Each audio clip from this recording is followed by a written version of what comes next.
সর্বোচ্চ 3.5 minute oxygen না নিয়ে বাঁচতে পারে। আপনারা পারলেন সর্বোচ্চ 1 মিনিট, কেউ 1.5 মিনিট। তার মানে এই পৃথিবীতে নির্যোগ্যতায় বাঁচার যোগ্যতা আছে আমাদের 1.5 মিনিট। তাহলে যে বাঁচিয়ে রাখেন কে? এজন্য সকলে মিলে আল্লাহ শুকর আদায় করি, বলে আলহামদুলিল্লাহ। সম্মানিত উপস্থিতি, আজকের এই অনুষ্ঠানে উপস্থিত আছেন আমাদের বাংলাদেশ ইসলামী ছাত্র শিবির চুয়াডাঙ্গা জেলা শাখার সম্মানিত জেলা সেক্রেটারি, আমাদের সকলের প্রিয় ভাই হাফেজ আমিরুল ইসলাম।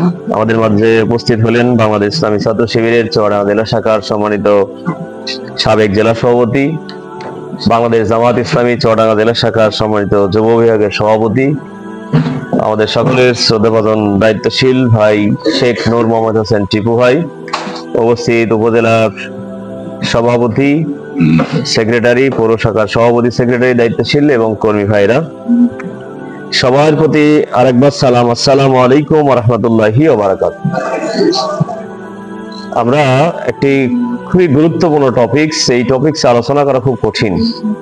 আজকের আলোচনার বিষয় ক্যারিয়ার সংগঠন মান উন্নয়ন।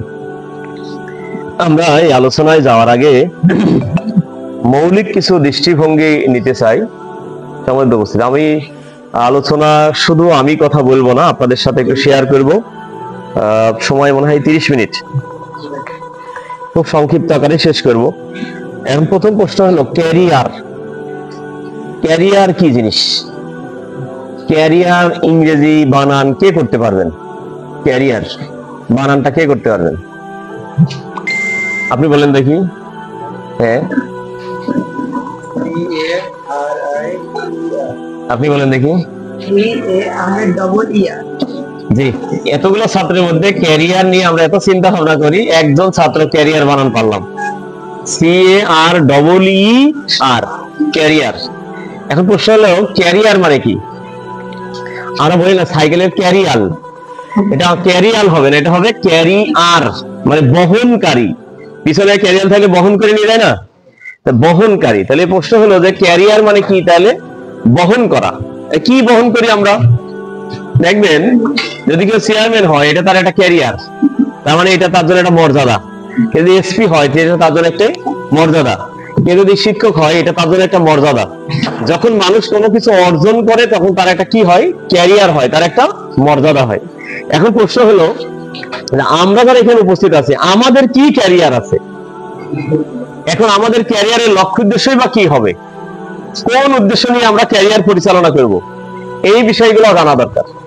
এই ক্যারিয়ার তৈরি করার আগে আপনাদের সামনে আমি ছোট্ট একটা গল্প বলতে চাই। একটা মেয়ে, বাড়ি আমেরিকায়, মেয়েটার জন্ম হলো খুব মানে বিকলাঙ্গ অবস্থায়। জন্মের 8 বছর পরে ওই মেয়ে কোন রকম কথা বলা শেখে। আমরা জানি যে 1.5 বছরের মাথায় মানুষ কথা বলতে পারে, কিন্তু এই মেয়েটা কথা বলা শিখলো কয় বছরে?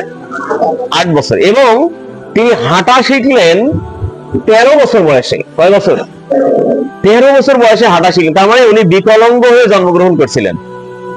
এই বিকলাঙ্গ একজন মেয়ে জন্মগ্রহণ করার পরে তিনি তার মাকে প্রথম বললেন যে মা, আমি একটু হাঁটতে শিখতে চাই, দৌড়াতে শিখতে চাই। যখন 13-14 বছর বয়স, এরকম আকাঙ্ক্ষা পোষণ করতে 14-15-16 বছর বয়সে যে তিনি কোন রকম করে হাঁটা শিখলেন। এই হাঁটা শিখার পরে তিনি বললেন যে আমি দৌড় প্রতিযোগিতায় বিশ্ব সেরা হতে চাই।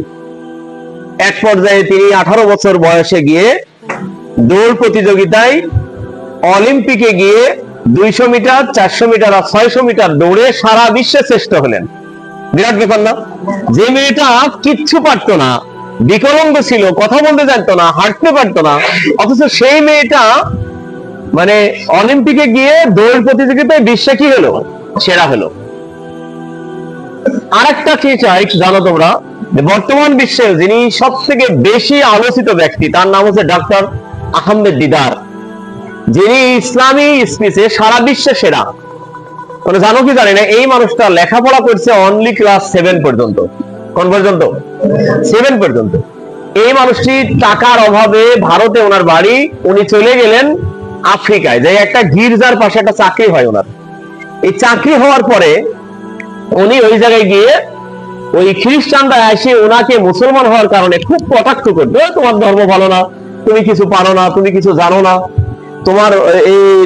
তুমি এটা খারাপ মানুষ, তোমাদের মানুষকে ঘরের মধ্যে আটকায় রাখে তোমার ধর্ম, তোমার ইসলাম ভালো না, ইসলাম মানুষকে মানুষ হত্যা করার প্ররোচনা দেয় ইত্যাদি। এরকম বলতে বলতে ওনাকে অতিষ্ঠ করে ফেলতো। এক পর্যায়ে উনি চিন্তা করলেন যে আমি একটু আমার এই ধর্ম সম্পর্কে জানা শুরু করব। তো উনি ওখান থেকে চাকরি করতেন আর এই ধর্ম জানা শিখলেন। এক পর্যায়ে ওনার বয়স যখন 27 বছর হলো, তিনি তখন ধর্মের উপর একটি বিরাট পাণ্ডিত্য অর্জন করলেন এবং ধর্ম পালন করা শুরু করলেন। এক পর্যায়ে উনি খ্রিস্টানদের এই গির্জা যাই বললেন, তোমাদের ধর্ম ভালো না, আমার ধর্ম ভালো। ওনারা তখন বললেন, না তুমি এটা মিথ্যা কথা বলছো। তখন উনি বললেন যে আমি তোমাদের চ্যালেঞ্জ ছুড়ে দিলাম, পৃথিবীর যে কোনো খ্রিস্টান হোক, হিন্দু হোক, বৌদ্ধ হোক, খ্রিস্টান হোক, আমার সাথে আসো, আমি চ্যালেঞ্জ করব সব ধর্মের থেকে আমার ধর্ম সেরা। এখন ওরা যারা গির্জায় ছিল এরকম জ্ঞান ওদের নাই। এই সংবাদটা মিডিয়ায় ছড়াই গেল। এক পর্যায়ে আমেরিকার একটা বিবিসি লন্ডন থেকে এরকম ঘোষণা আসলো যে একজন মুসলিম, তার নাম আহমেদ দিদার, তিনি ঘোষণা দিয়েছেন পৃথিবীর যে কোনো খ্রিস্টানের সাথে, হিন্দুর সাথে, বৌদ্ধর সাথে তিনি কম্পিটিশন করতে রাজি, যে ইসলাম ধর্ম যে সেরা আমি যে প্রমাণ করে দেব। তোমরা জানো যে ক্যাম্বেল নামক একজন খ্রিস্টান আছেন, উনি খ্রিস্টানদের প্রধান। উনি এই চ্যালেঞ্জটা গ্রহণ করলেন। সারা পৃথিবীর সব মিডিয়া এক জায়গায় হলো। এইদিকে ডক্টর আহমেদ দিদার আর ওইদিকে ডক্টর ক্যাম্বেল, দুইজন কম্পিটিশন করলেন। কম্পিটিশনে যে ডক্টর ক্যাম্বেল আহমেদ দিদারের কাছে নাকানি চুবানি খেলেন। ডক্টর আহমেদ দিদার বিশ্বের সেরা একজন ইসলামিক স্কলার হিসেবে বিবেচিত হলেন। এখন খেয়াল করো, আমি এই গল্পটা এই জন্য বললাম, একটা মেয়ে সারা পৃথিবীর শ্রেষ্ঠ হলো, আবার একদিকে ডাক্তার আহমেদ দিদারও পৃথিবীর শ্রেষ্ঠ হলো।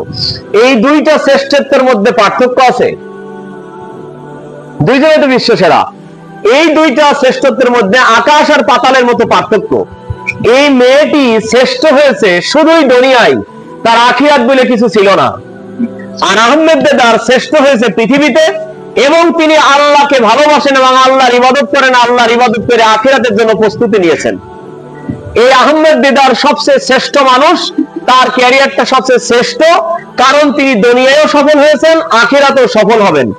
এই মেয়েটি সফল হয়েছে শুধু দুনিয়ায়, আখিরাতে তার কোনো ফল পাবে না।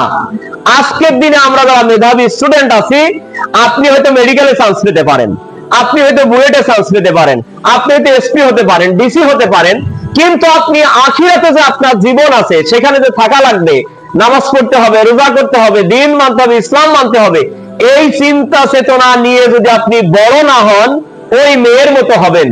আর যদি আখিরাতে চিন্তা নিয়ে, চেতনা নিয়ে বড় হন, আহমদ দিদারের মতো হতে পারেন, তাহলে আপনার দুনিয়ায় সফল হবে, আখিরাতে সফল হবে। যারা আমরা ক্যারিয়ার গঠন করতে চাই, আমাদের ক্যারিয়ারটা অবশ্যই আহমেদ দিদারের মতো হতে হবে। পারবো তো ইনশাআল্লাহ? কিন্তু খেয়াল করেন, আমরা ডাক্তারি পড়তে গিয়ে কোরআন ভুলে যাই, আমরা ইঞ্জিনিয়ারিং পড়তে গিয়ে হাদিস ভুলে যাই, আমরা প্রাইভেট পড়তে গিয়ে নামাজ ভুলে যাই। আজকে যারা আমরা ক্যারিয়ার নিয়ে চিন্তা করি, আমাদের ক্যারিয়ারের মধ্যে আমার স্টুডেন্ট, একদম আমার খুব কাছের স্টুডেন্ট, এত বেশি মেধাবী, ওর বাড়িতে ওকে আমি যখন ইংরেজি পড়ানো শুরু করলাম, একদিন ইংরেজি পড়াতে পড়াতে চতুর্থ দিন আমি ওকে বললাম যে তোমাকে আমার কাছে আর পড়তে আসতে হবে না। বলছে স্যার কেন? আমি যা জানি তুমি আমার চেয়ে বেশি জানো ইংরেজি।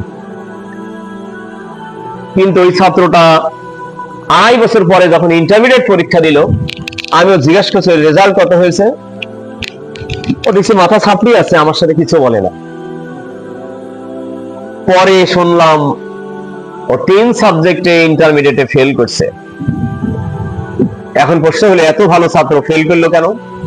ফেল করলো এজন্য যে এই ছাত্রটা শুধুই দুনিয়া গঠন করেছেন, তাকওয়া এবং আখিরাত কেন্দ্রিক যে জীবন গঠন করা দরকার সেটা গঠন করে নাই। এজন্য ক্যারিয়ার নিয়ে যারা আমরা চিন্তা করি, আচ্ছা বলেন তো, আল্লাহ রাসূল সাল্লাল্লাহু আলাইহি ওয়াসাল্লাম একটা হাদিস আছে, যদি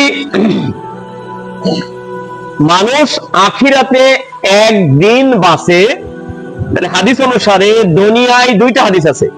একটা হাদিসে বলা হচ্ছে 500 বছরের সমান, আর একটা হাদিস আছে 1000 বছরের সমান। তার মানে আখিরাতের একদিন দুনিয়ার 500 অথবা 1000 দিনের সমান।